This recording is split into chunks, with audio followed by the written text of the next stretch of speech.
اور اب ذکر صہیونی بربریت کا۔ اسرائیلی فوج نے غزہ میں مزید 37 فلسطینی شہید کر دیے۔ شام پر بھی بمباری کر دی، جس کے نتیجے میں 6 افراد جان سے ہاتھ دھو بیٹھے۔ اسرائیلی فوج نے رفح کا محاصرہ کر لیا، جس کے باعث ہزاروں فلسطینی محصور ہو کر رہ گئے۔ حماس کے سیاسی ونگ کے سینئر رہنما حسام نے واضح کیا کہ وہ جنگ کا خاتمہ چاہتے ہیں، لیکن اسرائیلی وزیر اعظم نے جنگ بندی پر مذاکرات سے انکار کر دیا اور صہیونی فوج مسلسل غزہ پر حملے جاری رکھے ہوئے ہے۔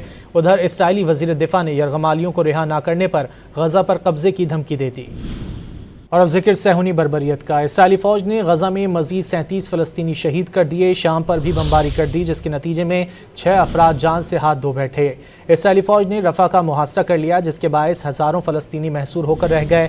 حماس کے سیاسی ونگ کے سینئر رہنما حسام نے واضح کیا کہ وہ جنگ کا خاتمہ چاہتے ہیں، لیکن اسرائیلی وزیر اعظم نے جنگ بندی پر مذاکرات سے انکار کر دیا اور صہیونی فوج مسلسل غزہ پر حملے جاری رکھے ہوئے ہے۔ ادھر اسرائیلی وزیر دفاع نے یرغمالیوں کو رہا نہ کرنے پر غزہ پر قبضے کی دھمکی دے دی۔